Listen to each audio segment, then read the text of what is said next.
On Father's Day, my son gave his father-in-law a brand new car and gave me a cheap mug. Frank Miller couldn't believe what he was seeing that Father's Day. After 58 years of life and 35 years working as a mechanic, he never imagined he'd live through a moment like that. Tyler, his only son, stood before him in the luxurious garage of his father-in-law's mansion, handing over the keys to a brand new car to businessman Richard Anderson. And for him, his own father, he had given only a cheap ceramic mug bought at any department store. "Thank you, son-in-law. You always surprise me," said Richard, grinning widely as he admired the keys to the imported sedan. "This gift shows how much you value our family." Frank held the white mug with his calloused fingers, trying to hide the ache in his chest. 5 years ago, he had sold his own car, a Volkswagen Beetle 1978, that had been with him for decades, to pay for his son's college tuition. Tyler had promised he'd repay all the sacrifices one day. "Dad, do you like the mug?" Tyler asked, but his gaze was already fixed on his father-in-law, seeking approval. "It's great, son," Frank replied, forcing a smile. "Thank you." The truth was, Frank had taken the bus to get there. 2 transfers and nearly 2 hours of travel from the modest neighborhood where he lived on the outskirts of Indianapolis. His cleanest clothes still carried a faint scent of motor oil, a reminder of the years spent working in other people's garages after he had closed his own to pay the family's bills. Richard Anderson, at 62, owned 3 dealerships in the area and never missed a chance to flaunt his wealth. The mansion's garage housed 5 imported cars, each worth more than Frank had earned in his entire life. "Shall we go to lunch?" suggested Emily, Tyler's wife, sensing the tension. She was a gentle 30-year-old woman who had always treated Frank with kindness, despite knowing the social differences between their families. During lunch in the dining room overlooking the garden, Frank stayed quiet, listening to conversations about business and investments. Tyler eagerly participated, using terms his father didn't understand, talking about the company where he worked as a manager.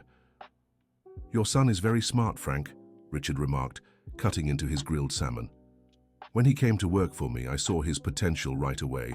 Of course, he had to adapt to our environment, learn our ways. Not everyone can do that. Dear listener, if you're enjoying the story, don't forget to like and especially subscribe to the channel. It really helps us as we're just starting out. Now, back to the story." Frank chewed in silence, each word feeling like a stab to his heart. Tyler lowered his eyes, clearly uncomfortable, but said nothing in his father's defense. "Actually, Richard," Emily said, placing her hand over her husband's, "Tyler always speaks of his father with great pride. He says it was Mr. Miller who taught him the value of honest work." That's nice, Richard replied, uninterested. "But what matters is that he's building a better future now, isn't that right, son-in-law?" "Yes, sir," Tyler murmured, avoiding his father's eyes. Mrs. Margaret, Richard's 83-year-old mother, remained silent at the end of the table. Her eyes watched everything with an expression that mixed weariness and what seemed like regret. Mason, the 5-year-old grandson, was the one who broke the awkward silence. "Grandpa Frank, why didn't you get a car too?" he asked with the innocence only children have. The silence that followed was heavy. Tyler cleared his throat nervously before answering. "Grandpa doesn't need a car, son. He's retired now." "But Grandpa Richard is also retired and got a car," insisted Mason. Richard laughed loudly, but there was a hidden cruelty in his laughter. "It's different, grandson. Your Grandpa Richard knew how to plan his life better. Some people don't know how to save for their old age, unfortunately." Frank felt his face grow hot. Emily discreetly touched his hand under the table, a small gesture he noticed and silently appreciated. "Dad, do you want to see Richard's car collection?" suggested Tyler, trying to change the subject. "He has some really rare pieces." In the garage, Richard showed off each car like they were war trophies, explaining prices and technical features. Frank, who understood engines better than anyone there, stayed silent. "This one cost $120,000, Richard said, running his hand over the hood of a German sedan. 2-liter engine, turbo, 400 horsepower. Frank looked at the engine when Richard popped the hood and immediately noticed some issues with the air filter installation, but he chose not to comment. It wasn't his place. As they walked among the cars, Tyler tripped over a leather briefcase lying on the floor near a workbench with tools. When he bent to pick it up, some papers scattered. "Let me get that," Richard said quickly, but Frank was already helping gather the documents. By chance, his eyes caught a few words that made him pause. Tax levy, outstanding debt, Internal Revenue Service. Richard snatched the papers from his hands with a sharpness that didn't go unnoticed. "Just company stuff. You wouldn't understand," the businessman said, hastily stuffing everything back into the briefcase. But Frank did understand. He'd worked as a mechanic for years and knew exactly what financial trouble papers like those meant. Richard Anderson was in serious trouble with the IRS. Back in the living room, Emily excused herself and pulled Frank aside. "Mr. Miller, can I talk to you privately?" They stepped into a small office attached to the living room. Emily closed the door and took a deep breath. "I can't take this anymore," she said, her eyes welling up. "Tyler isn't the same man I married." "What's going on, dear?" "I'm pregnant again," she revealed, placing a hand on her still flat stomach. "But I'm afraid to tell Tyler because I found out something terrible." Frank sat in an armchair and motioned for her to continue. "The car Tyler gave my dad. He took out a loan to buy it. And the worst part? He borrowed the money from his own father-in-law. My dad is blackmailing Tyler, threatening to fire him if he doesn't do everything he says." The revelation hit Frank like a punch to the gut. His son was humiliating himself to keep a job, buying expensive gifts with money he didn't have. "And there's more," Emily went on, wiping a tear. "My dad forced Tyler to lie about his job to our family. Everyone here thinks you're a retired engineer." Frank closed his eyes. Now the humiliation made sense. His own son was ashamed of his roots. "Dear, you need to talk to Tyler about this. Marriage doesn't work with lies," Frank advised, even as his heart broke. "I know, Mr. Miller, but you don't understand the pressure he's under. My dad says he saved Tyler's career, that he gave him opportunities he'd never have on his own. Tyler works 14-hour days just to prove he deserves to be here." When they returned to the living room, Tyler and Richard were talking business. Tyler's submissive posture pained his father. This wasn't the brave boy he'd raised. "Dad, are you leaving already?" Tyler asked, noticing Frank picking up his mug to go. "I'd better head out. Thanks for lunch." That's when Mason, the little grandson, came running and clung to his grandfather's legs. "Grandpa Frank, don't go," the child cried, starting to sob. "Easy, Mason," said Tyler, trying to pull his son away from his grandfather. "I don't want Grandpa to leave." "I heard you on the phone saying you only called him because you had to," Mason shouted between sobs. The silence that followed was deafening.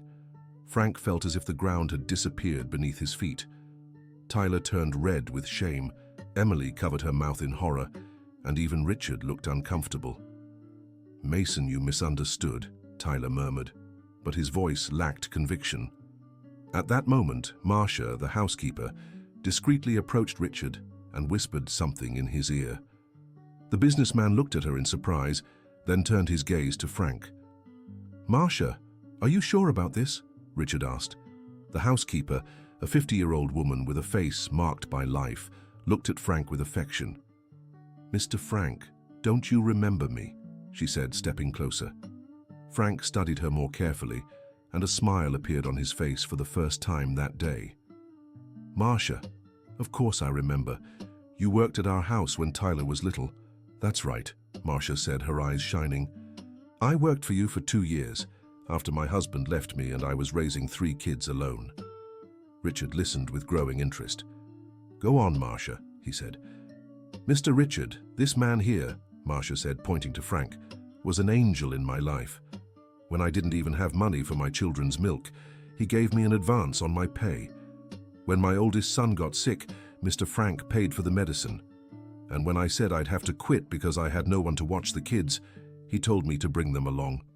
Dear listener, if you're enjoying the story, don't forget to like and especially subscribe to the channel. It really helps us newcomers. Now back to the story.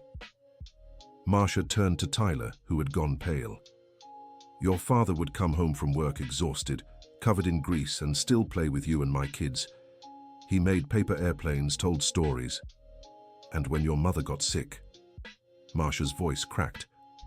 When Mrs. Helen got sick, your father sold the auto shop he'd built after years of saving, sold everything to pay for her treatment, and he never, ever complained. Frank lowered his head, moved by the memories. Helen had passed 10 years ago, a victim of aggressive cancer. The last 2 years of her life had cost a fortune in treatments. Emily took advantage of the emotional moment to make her announcement. "Everyone, I have something to tell you," she said, taking a deep breath.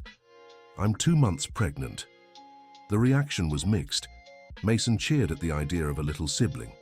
Mrs. Margaret smiled for the first time that day, but Richard and Tyler exchanged worried glances.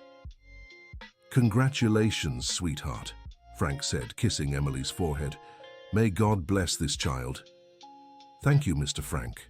You're going to be a grandfather again." Tyler was clearly nervous. Another child meant more expenses, more pressure, more dependence on his father-in-law. "Tyler, aren't you going to congratulate your wife?" Mrs. Margaret asked, a hint of irony in her voice. Of course, I'm very happy," Tyler said, but his joy sounded forced. Richard, trying to regain control of the situation, clapped his hands.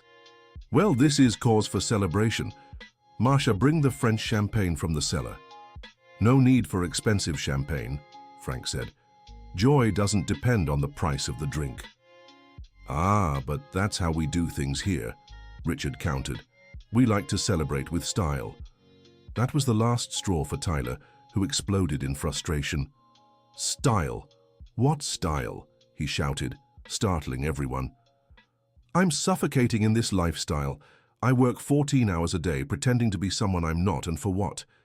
To please people who will never truly accept me." "Tyler!" exclaimed Emily, startled by her husband's outburst.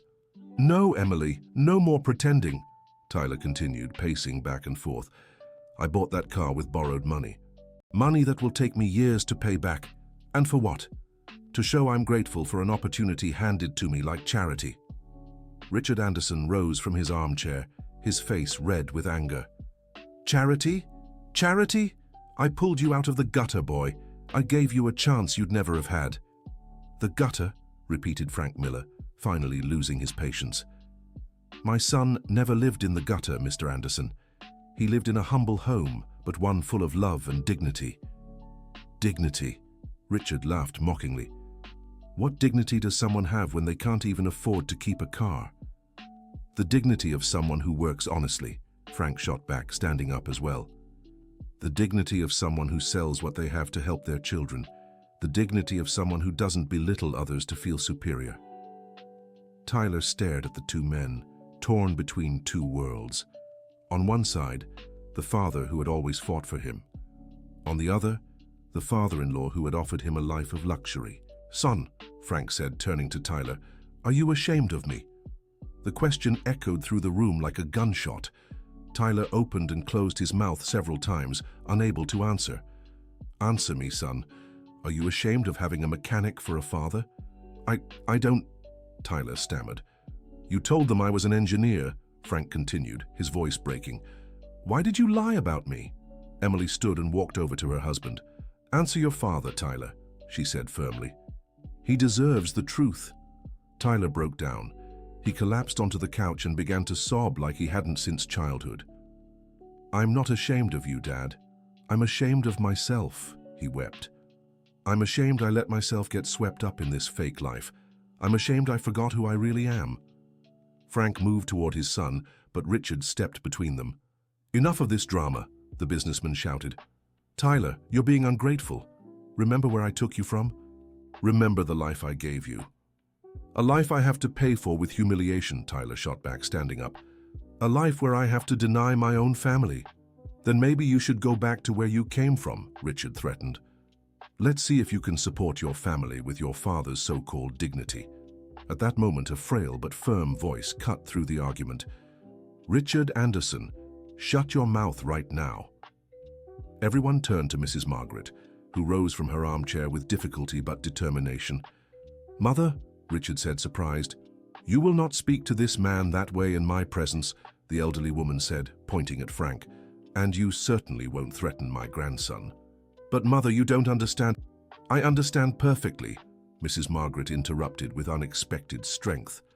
"I understand. You've forgotten where you came from."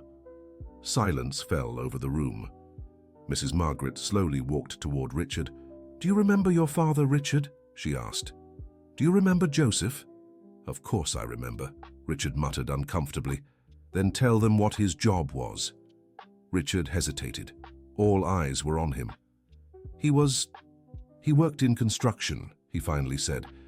"Worked in construction?" Mrs. Margaret repeated. "What a fancy way of saying your father was a bricklayer, Richard. A poor bricklayer who could barely read." The revelation sent a shock through the room. Richard, the arrogant businessman, had also come from humble beginnings. "And do you remember when you sold ice-cold water in the square?" Mrs. Margaret pressed on. "When you were 12 and helped at home by selling water in little bags?" "Mom, that was a long time ago." "It wasn't so long that you should forget who you were," said the elderly woman, tears in her eyes. "Your father worked himself to the bone to give you an education. And now you do this to another hard-working man's son." Richard was visibly shaken. Tyler looked at his father-in-law with an expression of someone piecing things together. "Grandma, is it true that Grandpa Richard used to sell water on the street?" asked Mason with childlike curiosity. "Yes, it's true, my dear grandson," replied Mrs. Margaret, kneeling to his height. "And there's nothing wrong with that. Honest work always has value." At that moment, Liam, Tyler, and Emily's 15-year-old son, who had just arrived from school and was listening from the doorway, spoke up. "Can I say something?" the teenager asked, stepping into the room. "Of course, son," said Emily. "I did some research on Grandpa Frank for a school project," said Liam, pulling his phone from his pocket. "And I found some really cool stuff." He showed the screen to everyone. "Grandpa was considered one of the best mechanics in Indianapolis in the 90s. There's even a local newspaper article about him." Liam read aloud. "Frank Miller, a mechanic specializing in imported cars, is sought after by collectors across the region. His talent has restored cars for politicians and famous artists." Frank smiled shyly. He had forgotten about that article. "And look at this," Liam continued, swiping to another photo. "A picture of Grandpa with a famous country singer's car that he fixed." Tyler stared at the photo in shock. He didn't remember his father ever working on famous people's cars. "Grandpa, why didn't you ever tell us this?" Mason asked in awe. "Oh, my dear grandson, that was so long ago," said Frank. "What matters is that I always did my work honestly." Marcia, who had been quietly observing, spoke again. "Liam, you don't know the whole story yet," she said. "Your grandfather gave up his shop when your grandmother got sick, sold everything, even his special tools, to pay for her treatment." Emily looked at her husband with an expression mixing admiration and reproach. "Tyler, did you know about this?" "I was too young when Mom got sick," Tyler murmured. "I didn't remember the details." "Your father never told you because he didn't want you to feel guilty," Marcia continued. "He always said children shouldn't carry the weight of their parents' sacrifices." Frank was clearly emotional, but trying to stay composed. "Enough about the past," he said. "What matters is the present." "No, Dad," said Tyler, standing and walking toward him. "What matters is acknowledging what you've done for me, and I didn't do that." Richard, cornered by the revelations about his own past and Frank's story, tried to regain control another way. All right, he said, clapping his hands. "Touching story. But let's be practical. Frank, how much do you want?" "What do you mean?" asked Frank, confused. "How much money do you want to stop all this drama?" Richard said, pulling out his wallet. 50,000, 100,000, just to end this mess." The final insult was too much for Frank. He stepped closer to Richard and looked him in the eye. "Mr. Anderson, there are things in life money can't buy," he said with dignity. "My son's love is one of them. If he doesn't want me in his life, your money won't change that." "Dad, no!" Tyler shouted desperately. "I want you in my life. I always have." "Then why did you lie about me?" Frank asked, heartbroken. Tyler looked at Richard, then at Emily, then at his children. Finally, he found his courage. "Because I'm a coward," he said, voice trembling. "Because I let myself be impressed by money and status. Because I forgot that the most honorable man I know is my own father." Richard huffed in anger. "What sentimental nonsense! Tyler, you're being irrational." "No, Richard," said Tyler, turning to his father-in-law. For the first time in years, I'm being rational. He walked over to where Richard had left the keys to the new car and picked them up. I don't want this car, said Tyler, handing the keys back to Richard. I don't want anything that forces me to pretend to be someone I'm not. If you return those keys, you're fired, Richard threatened. Then I'm fired, said Tyler without hesitation. Emily stepped closer to her husband and took his hand. Tyler, let's talk this through calmly first, she said, but I support whatever decision you make. You'll regret this, said Richard. Without me, you're nothing. We're a family, said Tyler, and that's all that matters. At that moment, Frank began feeling a sharp pain in his chest. The stress of the day, combined with the emotions and his age, was taking its toll. He clutched his heart and leaned against the wall. Dad! Tyler shouted, rushing to his side. What's happening? It's nothing, son, murmured Frank, though he was clearly unwell. Just need to sit down for a bit. Everyone sprang into action to help. Emily brought water, Marcia ran to the kitchen for medicine, and even Richard looked concerned. Let's get you to the hospital, said Tyler, frantic. No need for a hospital, Frank said, already feeling a bit better. It was just the shock of seeing my son stand up for me. He gave a weak smile, but everyone could tell he wasn't well. Dad, we're going home, said Tyler. I'll take you. You don't have a car, Richard reminded him with a hint of malice. Then we'll take the bus, said Tyler, like my father always did. During the tense moment, Tyler noticed his father's wallet had fallen to the floor when he leaned against the wall. As he picked it up, a few things slipped out, including an old photo that caught his eye. It was a picture of the two of them working together on the Volkswagen Beetle Frank had sold. Tyler must have been about 15 at the time. On the back of the photo, in his father's careful handwriting, it read, "My greatest pride is you, son. 1995. Emotion overwhelmed Tyler. He remembered that day. They'd been trying to replace the car's engine, and his father had taught him every bolt, every part. He'd spoken with such pride about having a son who understood mechanics. Dad, said Tyler, showing the photo to Frank, you still have this? Frank smiled weakly. I've kept all our photos, son, and every letter you wrote me from college. Letters? Emily asked curiously. Yes, Frank said fondly. Every week he'd write to me about his studies, his dreams, and he always ended by promising to repay everything I'd done for him. Tyler remembered the letters. He remembered writing them with so much love and gratitude. When had he stopped? When had he forgotten those promises? Dad, I broke every one of those promises, said Tyler, tears in his eyes. You didn't break anything, son, said Frank. You just got a little lost. It happens to everyone. Seeing her husband so emotional, Emily seized the moment to confront her own father. Dad, she said, turning to Richard, do you see what money has done to our family? What your obsession with status has done to my husband? Emily, don't be ungrateful, said Richard. I've given you everything. You gave us money, she corrected, but you took away our dignity, our authenticity. My kids are growing up thinking people's worth is measured by what they have, not who they are. Mason, who had been watching everything closely, walked over to his grandfather, Frank. Grandpa, can you teach me how to work on cars? The boy asked. Of course, my grandson, Frank said, smiling, when you're a little older. You don't have to wait, Liam chimed in, stepping closer. Grandpa, I want to learn now. I want to do what you used to do. Richard watched the scene with growing irritation. He was losing control of the situation, and in turn losing control of his family. Enough of this nonsense, and he snapped. Liam, you're going to graduate, go to college, get a real profession. Being a mechanic is a real profession, Liam shot back with the boldness of a 15-year-old. Grandpa Frank fixed cars you couldn't even afford. The teenager's response left Richard speechless for a moment. Mrs. Margaret, who had been quietly observing, stood up. Richard, I need to speak with you alone, she said firmly. Not now, Mom. Yes, now, the elderly woman insisted. And it's not a request. It's an order. Mother and son stepped away into the office. Outside, everyone could hear Mrs. Margaret's sharp words, as she scolded Richard about humility and values. Meanwhile, Tyler knelt before his father. "Dad, forgive me," he said, clutching Frank's calloused hands.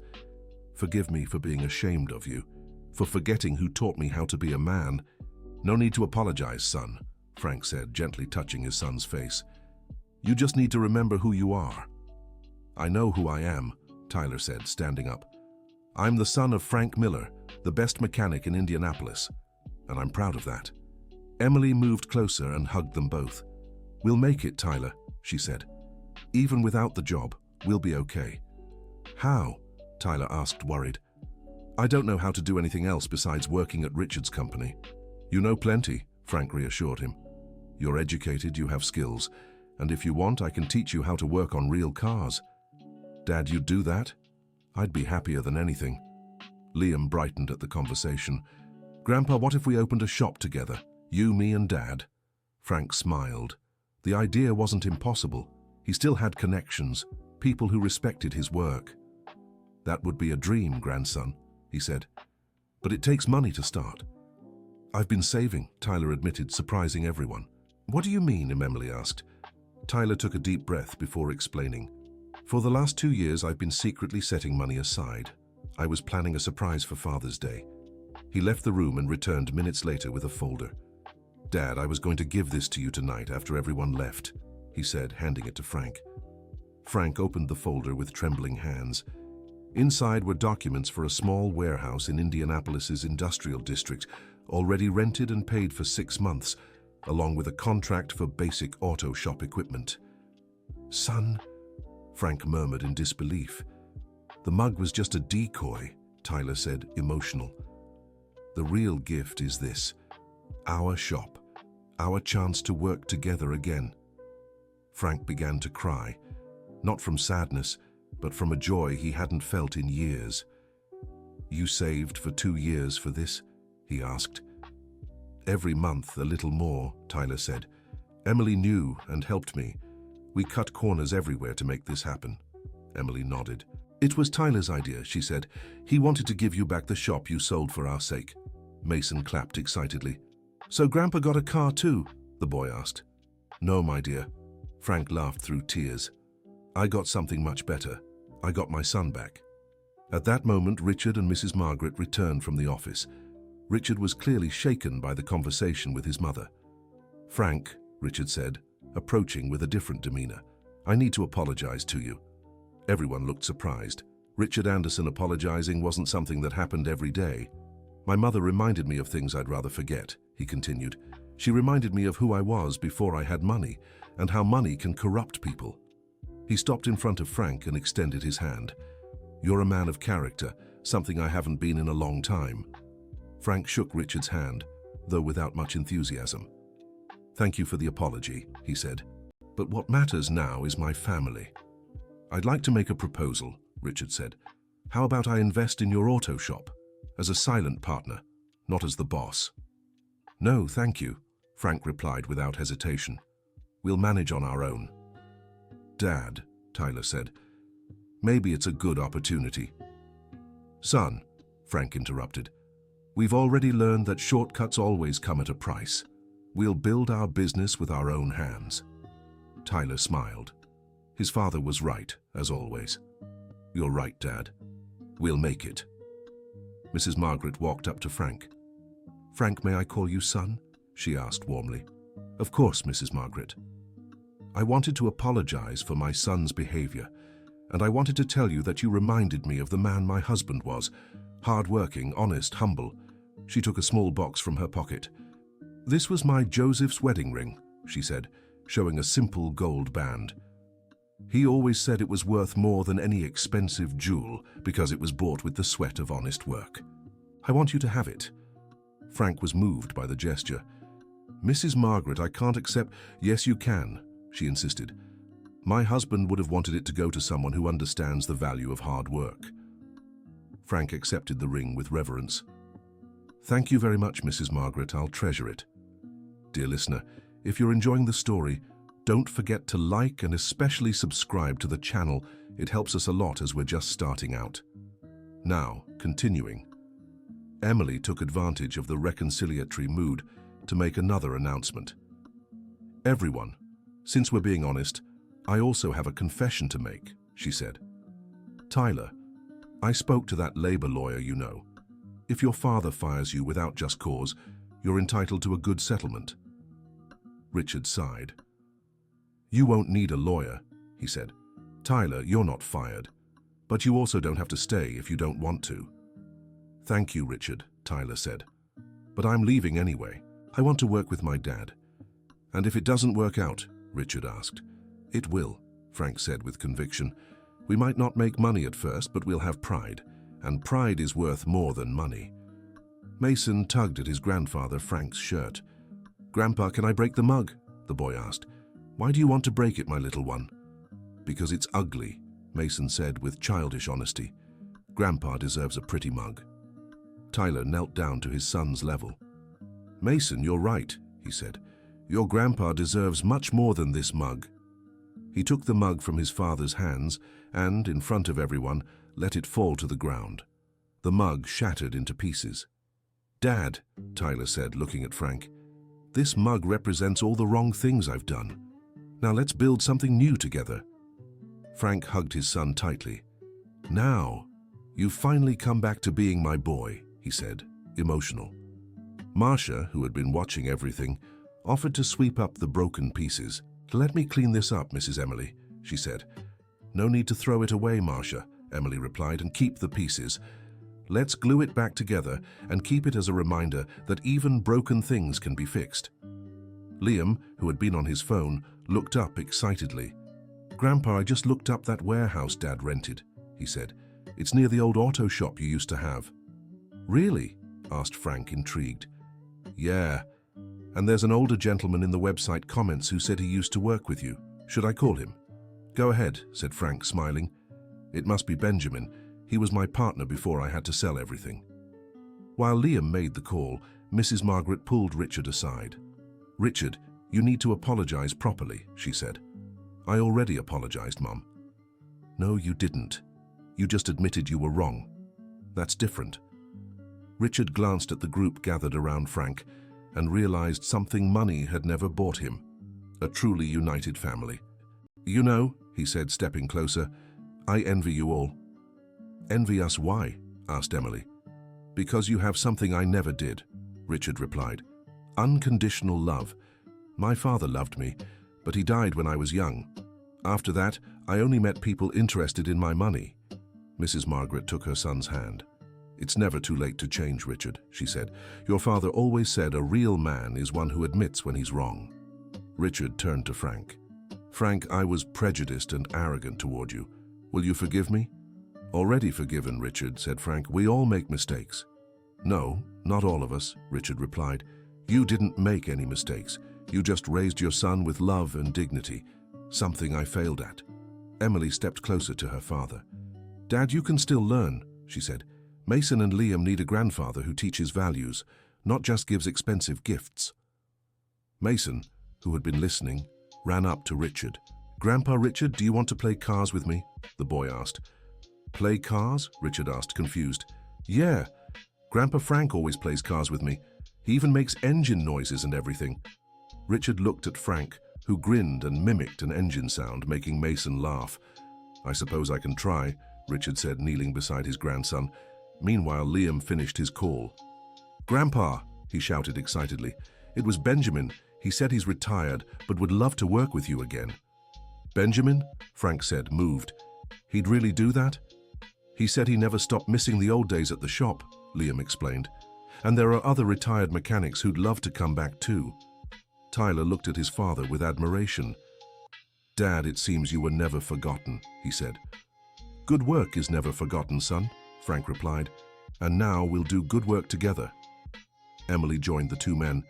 "And I'll handle the administrative side," she said. "I've learned a lot about business being married to Tyler all these years." "You'd do that?" Frank asked. "Of course, I'll be the manager of Miller & Sons Auto Shop," she said, smiling. "Miller & Sons," Liam corrected. "I want to be part of it too." "What about me?" Mason asked. "Can I work too?" "You'll be our mascot," Frank said, scooping up his grandson, "the smartest little guy in the shop." Richard watched the family organizing themselves and felt something he hadn't in years. Good envy. Envy for those with purpose in life. "Can I ask something?" he said. "Of course," Frank replied. "How will you compete with the big auto shops?" Richard asked, genuinely curious. "We won't compete," said Frank. "We'll be different. We'll treat every customer like family. We'll do honest work at fair prices with real guarantees. And let's specialize in classic cars," added Tyler. "Dad knows engines that don't even exist anymore." "That's true," confirmed Liam. "I saw it in my research. Grandpa is an expert in classic cars." Mrs. Margaret, who had been listening to everything, spoke up. "Frank, I've had an old car stored in my garage for years," she said. "A 1979 Chevrolet Impala that belonged to my husband. It's been sitting for 10 years. Would you take a look at it?" "Of course, Mrs. Margaret," said Frank, excited. "The Impala is a wonderful machine." "Then this could be our first customer," said Tyler, smiling. Richard watched everyone's enthusiasm and made a decision. "I have a different proposal," he said. Everyone turned to him. "What proposal?" asked Frank, suspicious. "I own several classic cars I bought as investments," said Richard, "but I don't know how to take proper care of them. What if I became a customer at your shop?" Frank thought for a moment. "As a customer, no special privileges?" he asked. "Just a regular customer," confirmed Richard, "paying a fair price for the work." "Now we're talking," said Frank, extending his hand. "Deal." As the men shook hands, Marcia returned with the pieces of the mug glued back together. "I managed to fix it, Mrs. Emily," she said, showing the patched-up mug. "It's not perfect, but it's whole." Frank looked at the mug and smiled. "Just like our family," he said. "Not perfect, but whole." Tyler took the mug from Marcia's hands. "Dad, can I keep this mug?" he asked. "Why, son?" "To remind myself I never want to break our relationship again," said Tyler, emotional. Mason looked at the glued mug and got an idea. "Grandpa, let's write something on the mug," the boy suggested. "Write what, my little grandson?" "To the best dad in the world," said Mason, "because that's what you are." Emily took a pen from her purse and wrote the phrase on the mug. It wasn't pretty, but it was full of love. Liam also wanted to join in. "Grandpa, I'm going to make a YouTube channel for our shop," he said, "to show how you restore classic cars." "A YouTube channel?" asked Frank, confused. "Yeah, Grandpa, you'll be famous. Frank's Classic Restoration, bringing history back," said Liam, excited. "That's a great idea," said Emily. "It'll help spread the word about your work." Richard, who had been playing with toy cars on the floor with Mason, stood up. "Can I make a suggestion?" he asked. "Go ahead," said Frank. "How about throwing a grand opening event?" suggested Richard. "I can help with contacts, promotion." "We don't want anything too fancy," said Tyler. "It doesn't have to be fancy," said Richard. "Just simple but well done. A party for the community to get to know the shop." Mrs. Margaret clapped her hands.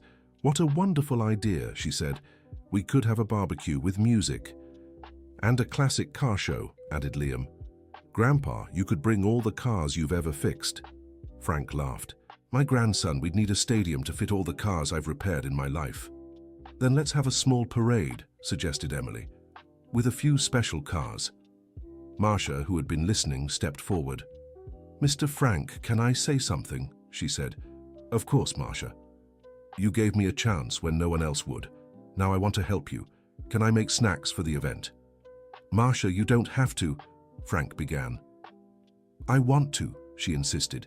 "It's my way of thanking you for everything you've done for me and my kids." Emily looked at her husband and father-in-law. "You know what?" she said.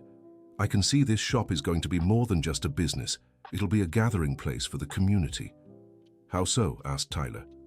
"Think about it," explained Emily. "Your dad has always helped everyone. Now the shop will be a place where people know they can trust." Mason let go of Richard's hand and ran to Frank. "Grandpa, can I sleep at your house tonight?" the boy asked. "I want to hear more stories about the cars you fixed." "Of course, my little grandson," said Frank, scooping the boy into his arms, "but only if your parents say yes." "You can go, Mason," said Tyler, "but behave yourself." "I'm coming too," said Liam. "I want to learn more about cars." Richard watched as his grandsons chose to spend time with Frank instead of staying in the mansion full of luxuries, and he understood another lesson about true values. "Frank," Richard said, "can I ask you a personal question?" "Go ahead." "Do you regret anything in life?" Frank thought for a moment before answering. "I regret not spending more time with Tyler when he was little," he said. "I worked so hard to give him the best that sometimes I forgot my presence was more important than anything material." "And now?" Richard asked. "Now I'll make up for it," Frank said, looking at his grandsons. "With them, I'll do things differently." Emily was moved by his answer. "Frank, you're going to be the grandpa our kids deserve," she said. "And you'll be the parents they deserve," Frank replied, "because now you know what really matters." Mrs. Margaret got up from her chair with some effort. "Everyone, I'm going to rest a bit," she said. "But first I want to say this was the best Father's Day I've ever witnessed." "Why, Grandma?" asked Liam. "Because I learned it's never too late for a family to come back together," she said, looking at Richard. "And that true love always finds a way." Richard walked up to his mother and kissed her forehead. "Thank you, Mum," he said, "for never giving up on me." "A mother never gives up, son," Mrs. Margaret replied. "She just gets sad when she sees her children lost." Tyler watched the scene and realized that's what had happened with his father. Frank had never given up on him. He'd just been sad watching his son lose his way.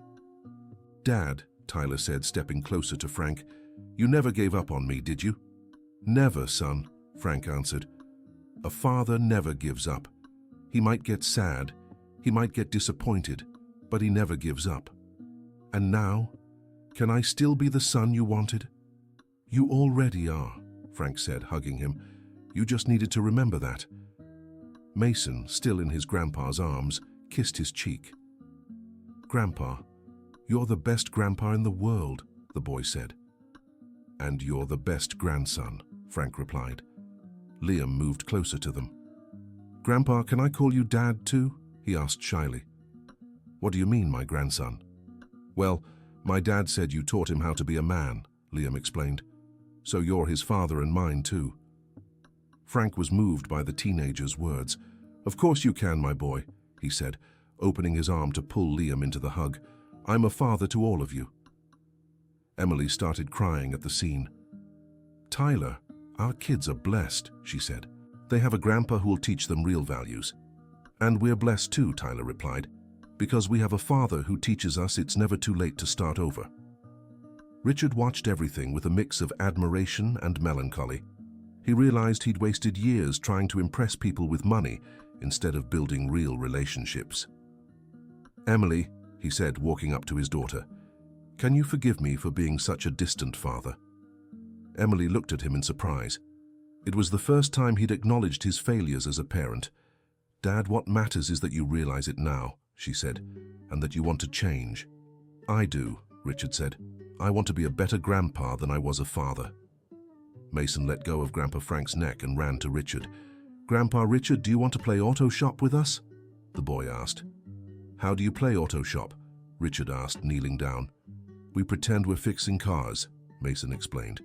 "Grandpa Frank makes the tool noises." Frank smiled and started mimicking the sound of a screwdriver, making Mason laugh. "I can try," said Richard, attempting to imitate a hammer's sound. Everyone chuckled at Richard's clumsy attempt, but Mason clapped happily. "Now you can play with us, Grandpa Richard," the boy said. Liam sat on the floor beside his grandfather and great-uncle. "Grandpa Frank, tell me what it was like when you were young," the teenager asked. "Ah, my boy, it was very different," Frank began. "We didn't have these modern tools like today. Everything was based on experience and gut feeling." "What do you mean, gut feeling?" Liam asked, intrigued. "We'd listen to the engine's sound and already know what was wrong," Frank explained. "It was like the car was talking to us." Richard listened with interest. "Is that true?" he asked. "It is," Frank confirmed. "Every engine has a personality. Some are stubborn, others are gentle. Some make noise for attention, others stay quiet until they just stop." "That's fascinating," Richard said. "I never thought of cars that way." "That's because you always saw them as status symbols," Frank said without malice. "I always saw them as machines with souls." The conversation continued, with Frank sharing stories from the past and the grandchildren listening in awe.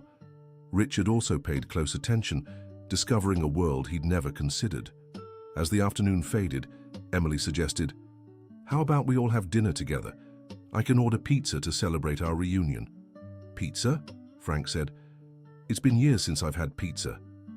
"Then today is Grandpa's pizza night," Mason said, clapping. While waiting for the pizza, Tyler and Frank sat together in the garden. "Dad, can I tell you something?" Tyler said. "Of course, son." "All these years I've felt an emptiness in my chest," Tyler confessed.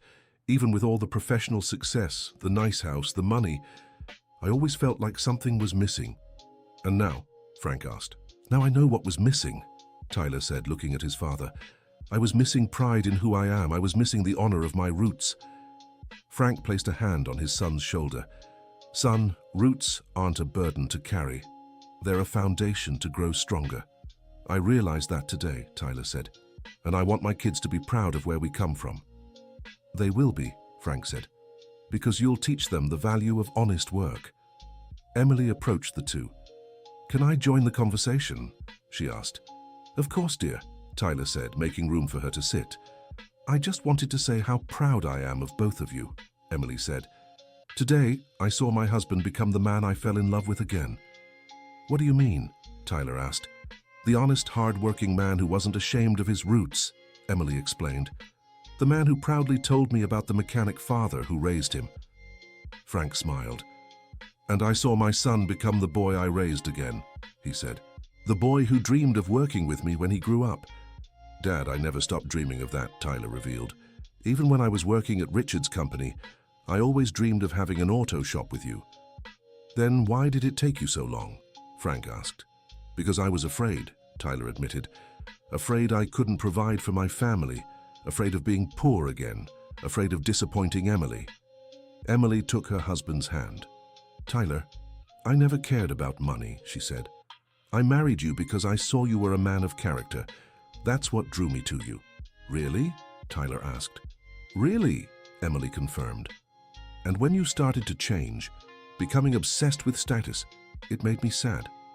Not because of the money we might lose, but because of the man I was losing."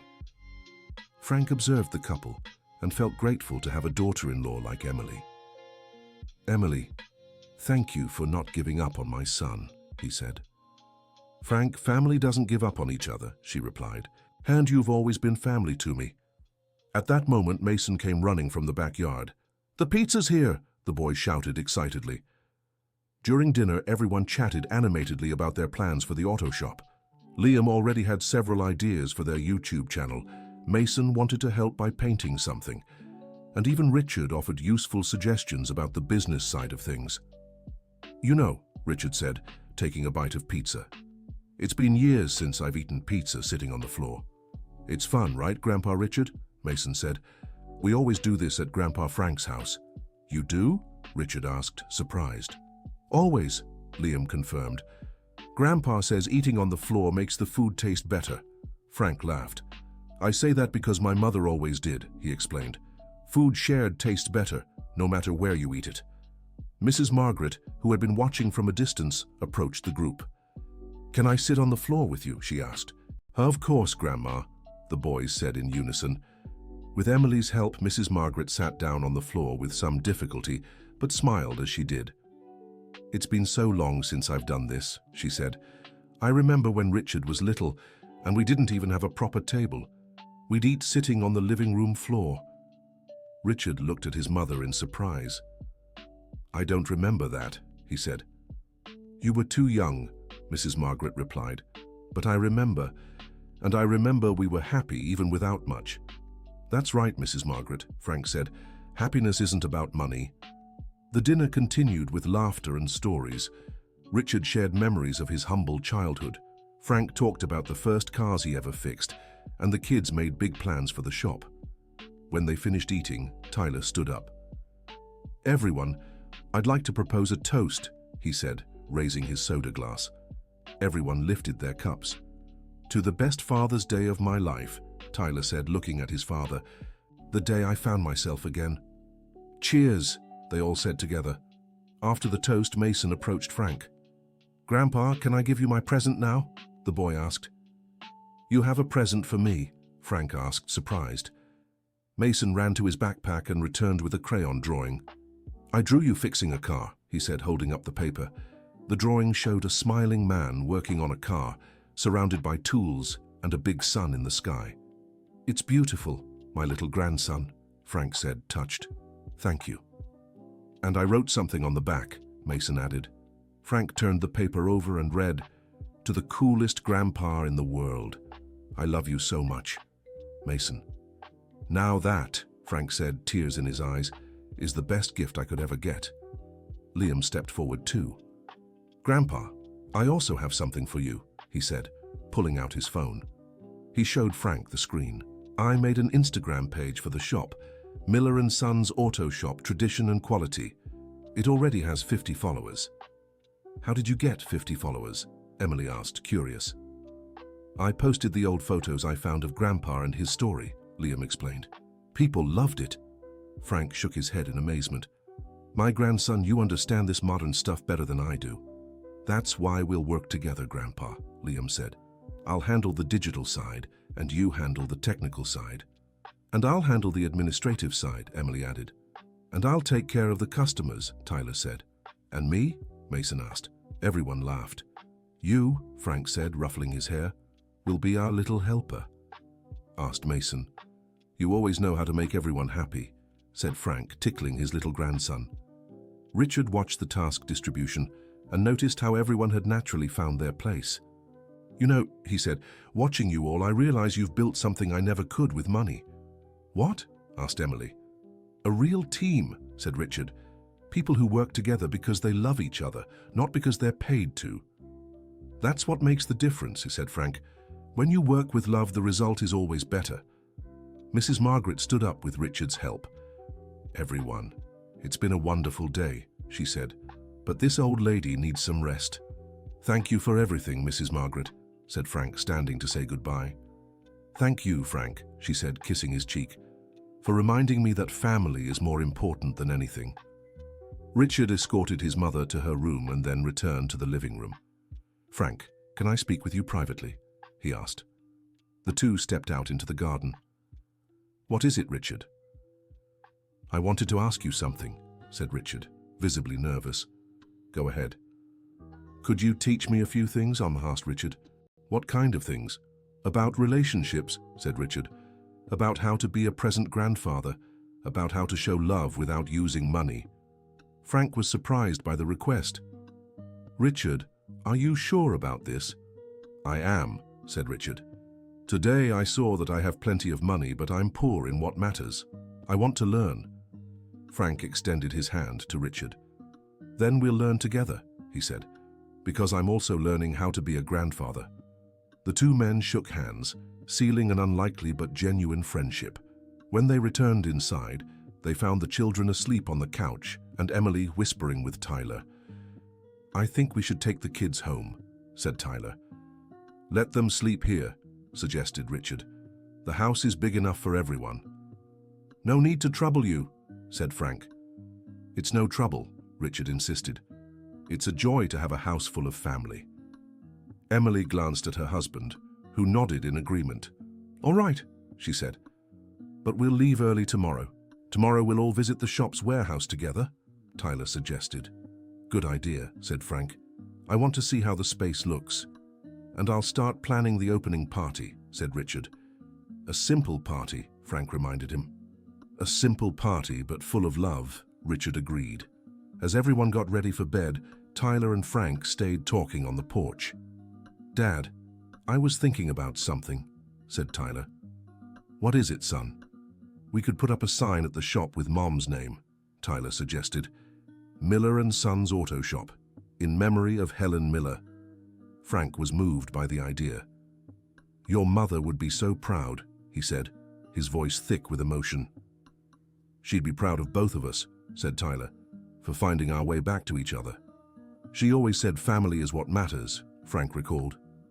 "And she was right," said Tyler, hugging his father. The two stood in silence for a moment, gazing at the stars. "Dad," Tyler finally said, "thank you for never giving up on me." "Thank you for coming home, son," Frank replied. "I never left home," said Tyler. "I just got lost along the way. What matters is that you found your way, said Frank. With your help, Tyler added. And Emily's, and the kids, and even Richard's, said Frank. That's how family is, son. When one gets lost, everyone helps them find their way. Now I understand that, said Tyler. The two hugged once more before turning in for the night. The next morning, everyone woke up excited to visit the future location of the shop. The warehouse was simple, but it had potential. Frank walked through the space, visualizing where everything would go. This will be the main workbench, he said, showing his grandsons, and over there the painting area. Where will the office be? Asked Emily. Right in that corner, pointed out Tyler. A small but functional space. Liam was already filming everything with his phone. I'm going to make a before and after video, he explained, for the YouTube channel. Mason ran back and forth, imagining what the finished shop would look like. Grandpa, can I have my own table here? The boy asked. Of course, said Frank. Your own table for drawings and projects. Richard watched everything with interest. How long do you think it'll take to finish? He asked. About 2 weeks for the basics, estimated Tyler, and another 2 for the finishing touches. When's the grand opening? Asked Emily. How about the end of the month? Suggested Frank. Perfect, said Richard. Plenty of time to get everything in order. As they discussed the details, Benjamin arrived, Frank's old business partner. He was a 65-year-old man with graying hair and a wide smile. Frank, he shouted from afar. I've missed you, my friend. The two embraced warmly. Benjamin, you haven't changed a bit, said Frank, laughing. And you're still the same talented mechanic as ever, Benjamin replied. Tyler stepped closer to the two. Mr. Benjamin, I'm Tyler, Frank's son. Of course, little Tyler, said Benjamin, hugging the young man. But look how you've grown. The last time I saw you, you were this tall, he said, pointing to Mason. Benjamin's going to work with us, Frank explained. Work? Benjamin laughed. I'm here to have fun. I've been retired for 5 years and was dying of boredom. Benjamin's arrival energized the group even more. He had plenty of ideas and knew several other experienced mechanics who could help. Frank, remember Joseph from the dealership? Asked Benjamin. Of course. How's he doing? Also retired and itching to work on cars again, said Benjamin. He'd be up for part-time work with us. The more good people, the better, said Frank. Liam interrupted the conversation. Grandpa, can I interview Mr. Benjamin for the channel? He asked. Interview me for what? Benjamin asked, confused. To share stories from when you two worked together, Liam explained. Oh, we've got stories for days, Benjamin laughed. I remember one car that came in. And so began an impromptu storytelling session, with Benjamin recounting funny workshop tales while Liam filmed everything. Richard watched how naturally everything flowed and realized this was the difference between a business built with passion and one built solely on ambition. By the time they left the warehouse, it was lunchtime. Richard suggested they go to a simple local diner, which surprised everyone. Are you sure? Asked Emily. Don't you want to go to that French restaurant you like? No, said Richard. I want to experience the places my family goes to. During lunch at the modest diner, Richard tasted homemade food he hadn't had in years. Mason insisted on sharing his plate with both grandfathers, creating a moment Emily made sure to photograph. This one's going on the shop wall, she said. After lunch, they returned to the mansion where Frank would say goodbye before heading home. Dad, when do we start working on the shop? Asked Tyler. We can start cleaning and organizing on Monday, said Frank. I'll come too, said Liam. What about me? Asked Mason. You have school, Emily said, laughing. But you can help on weekends. Richard approached Frank. Frank, can I give you a ride home? He offered. No need, Richard. I'll take the bus. It's no trouble, Richard insisted. And we took the opportunity to talk more. During the drive to Frank's modest home, the two men had a deep conversation about life, family, and values. Frank, can I confess something? Said Richard. Of course. I envy you, Richard admitted. You raised a wonderful son, have grandchildren who adore you, and earned everyone's respect without needing money. Richard, you can have all that too, Frank replied. You just need to start today. How? By being true, Frank said. To your family, to yourself. Money is a consequence, not a goal. When they arrived at Frank's house, Richard was surprised by its simplicity. "Would you like to come in for coffee?" Frank offered. "May I?" Richard asked. "Of course. My home is humble, but the door is always open." Inside the small but immaculately clean and organized house, Richard saw photos of Tyler at every stage of life, framed diplomas, and the broken mug prominently displayed on the shelf. "You kept the mug," Richard observed. "Of course," Frank said. "It represents the day my family came back together." Richard looked around and realized this tiny home held more love than his enormous mansion. "Frank, thank you for today," he said, standing to leave. "Thank you for what?" "For showing me it's never too late to be a better person," Richard replied. The two shared a heartfelt embrace. In the following weeks, the auto shop took shape quickly. Tyler had officially resigned from Richard's company, which raised no objections. Frank, Benjamin, and other experienced mechanics worked on setting up the space while Emily handled administrative tasks and Liam created social media content. Richard visited often, always offering help and learning mechanics from Frank. Mason spent weekends at the shop, helping where he could and enjoying time with his grandfathers. The grand opening was scheduled for the last Saturday of the month. Marcia organized the snacks, Mrs. Margaret lent tables and chairs, and the whole community was invited. On opening day, the shop was beautifully decorated with colorful banners and a simple sign, "Miller & Sons Auto Shop, Tradition, Quality, and Love." Over 200 people came to celebrate. Frank's former clients, neighbors, family friends, and even local politicians who respected the mechanic's work all attended. The most emotional moment came when Frank and Tyler cut the ribbon together, while Mason and Liam tossed confetti. "Thank you all for being here," Frank said, his voice trembling. "This shop is more than a business. It's a dream realized with the help of a family that never gave up on each other." The applause was long and heartfelt. Richard, standing in the crowd, approached Frank after the ceremony. "Congratulations, Frank," he said. "I'm sure this will be a great success." "Thank you, Richard, and thank you for being part of it." "No, thank you," Richard replied, "for teaching me that real success is measured by other things." The celebration lasted into the evening, with music, good food, and plenty of joy.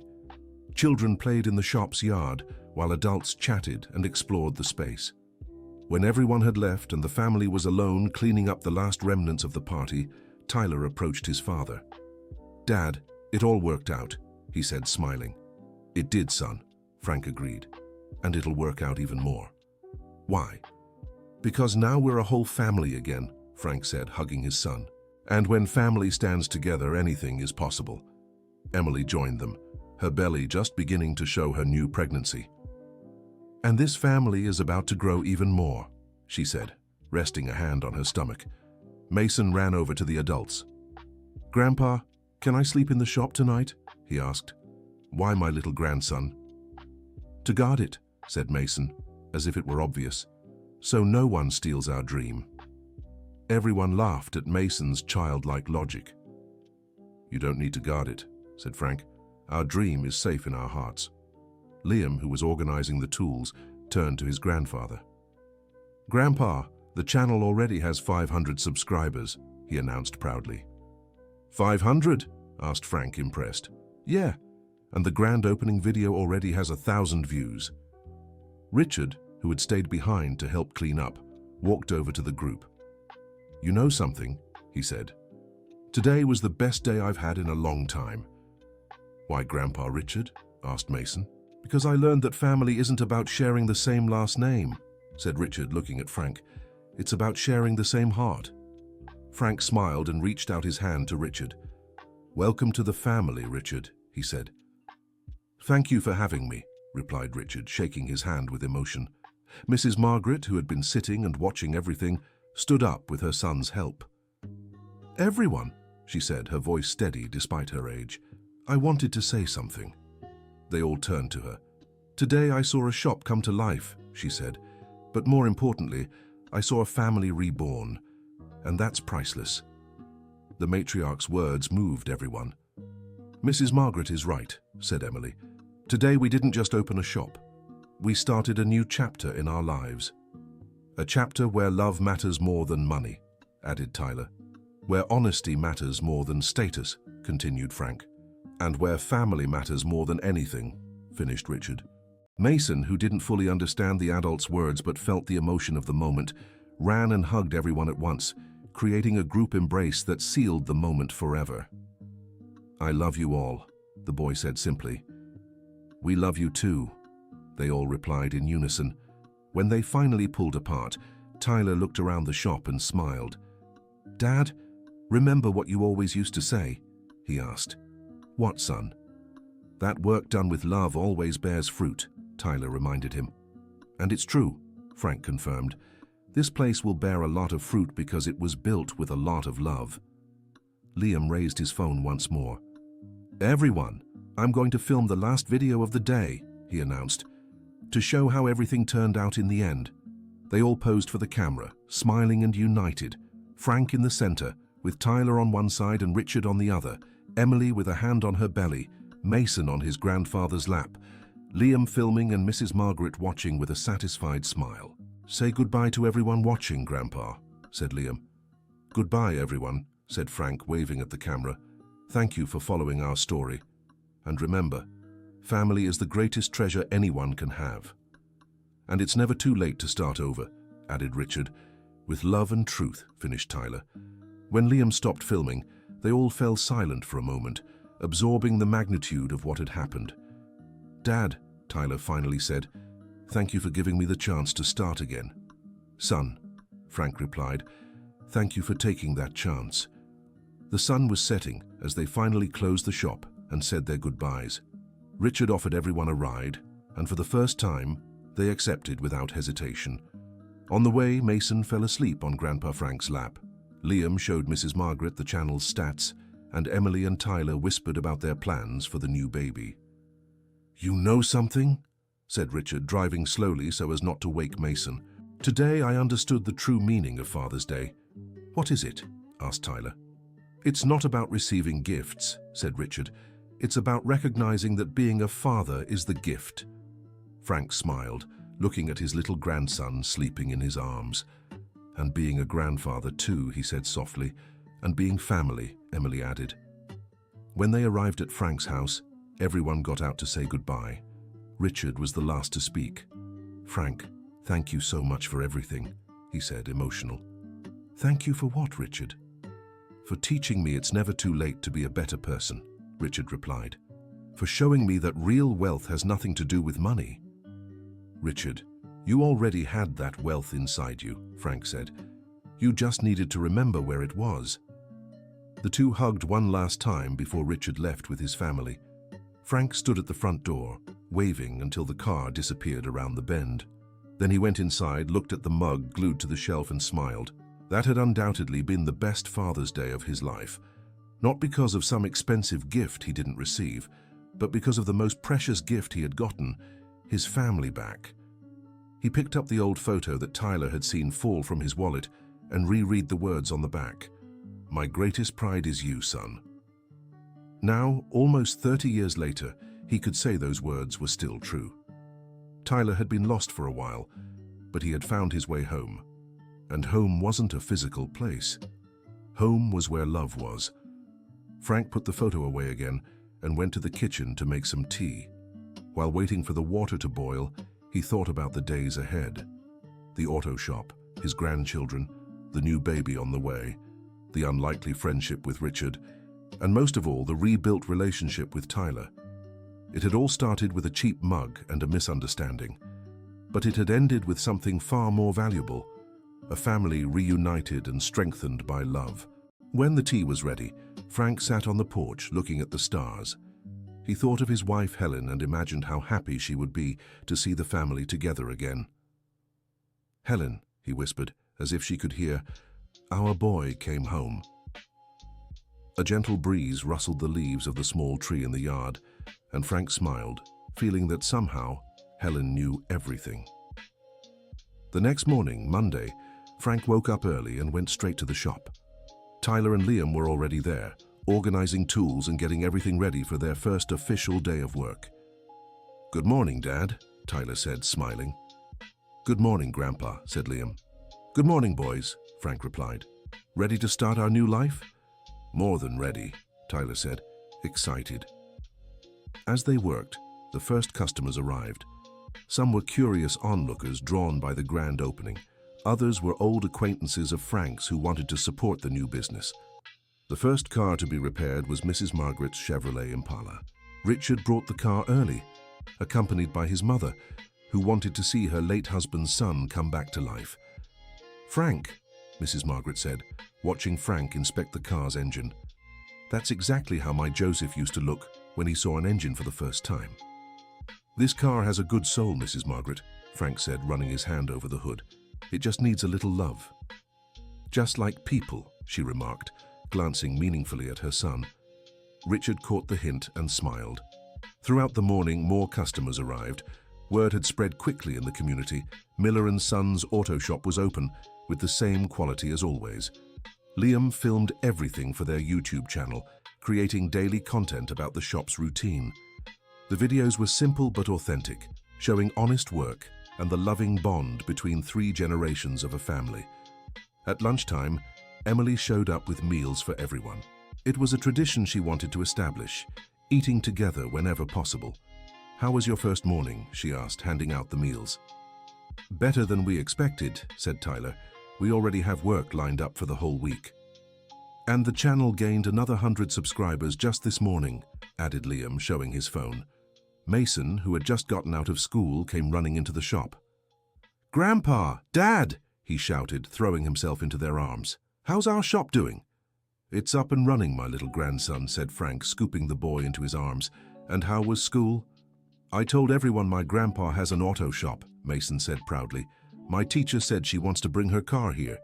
Everyone laughed at the boy's excitement. Mason, you're our best salesman, Tyler said, chuckling. At the end of the first day, as they were closing up, Frank gathered the family. Everyone, I want to thank you, he said, emotional, for making this dream possible. Dad, this isn't just your dream, Tyler replied. It's our dream, the family's. And we're going to make it happen together, added Emily. Forever, Liam finished. Mason, who was playing with a small wrench, looked up. Grandpa, can I ask you something? Of course, my little grandson. Why were you sad on Father's Day? Mason asked with the innocent curiosity of a child. Frank knelt down to his level to answer. Because I thought my son had forgotten about me, he explained. But the truth is he never forgot. He was just saving a very special surprise. And what was the surprise? Mason asked, even though he already knew the answer. This shop, Frank said, spreading his arms to show everything around them. Our special place. Mason smiled and hugged his grandfather. I like our shop, he said. It's better than any expensive present. Why's that? Frank asked. Because there's love here, Mason replied with the simple wisdom of children. Frank looked around, seeing his family gathered in a place that meant so much more than just a business. It stood for new beginnings, forgiveness, unity, and love. You're right, my little grandson, he said, moved. There's a lot of love here. Tyler stepped closer and hugged them both. Dad, thank you for giving me the chance to show I never forgot where I came from. Thank you for coming home, son, Frank answered. I never left home, Dad, Tyler said, looking into his father's eyes. I just got lost along the way. But you helped me find my way back. Emily, Liam, and even Richard, who had arrived to pick up his mother's car, joined the group, forming a family circle that had grown stronger through hardship. You know what? Richard said, looking around. This shop isn't just going to be a financial success. It's going to be proof that family matters more than anything. And that it's never too late to start over, added Mrs. Margaret, who had stepped out of the car to say goodbye. And that love is the most important fuel, Frank said with a smile. Liam raised his phone once more. Everyone, I'm going to film a special video to wrap up our first day, he announced. They all gathered in front of the shop's sign, smiling and united. Hello everyone, Frank said to the camera. This is Frank Miller from Miller & Sons Auto Shop. Today was our first official day open, and we want to thank everyone who supported us. This shop is more than just a business, Tyler continued. It's the fulfillment of a family dream. A dream that started with a broken mug and turned into a whole shop, Emily added, grinning. And one that will keep growing with love and honest work, Liam finished. Mason waved at the camera. Bye, everyone. Come visit our shop, the boy said. When Liam stopped filming, they all stood in silence for a moment, taking in the reality that they had turned a moment of pain into a new chance for unity. Everyone, said Frank finally. I think we can say this story had a happy ending. No, Dad, corrected Tyler. This story had a happy new beginning. And so, as the sun set over the small auto shop in the industrial district of Indianapolis, the Miller family said goodbye to the first day of a new era. An era where love was worth more than money, where family mattered more than status, and where a broken mug had become the symbol that even the most damaged relationships could be restored with forgiveness, understanding, and a whole lot of love. Miller & Sons Auto Shop wasn't just a business. It was living proof that it's never too late to come home, to admit mistakes, to cherish what truly matters, and to build something new on the solid foundation of family love. And when Frank locked up the shop that first night, taking with him the glued-together mug that had become his lucky charm, he knew this was only the first day of many years of happiness, hard work, and family unity. That cheap mug had turned into the most valuable gift he could have ever received, the return of his son and the reunion of his family. The end. What did you think of this family reconciliation story? Let us know in the comments which moment moved you the most, and tell us if you also believe family is the greatest treasure anyone can have. Your opinion means a lot to us. Don't forget to like and subscribe for more heartwarming stories.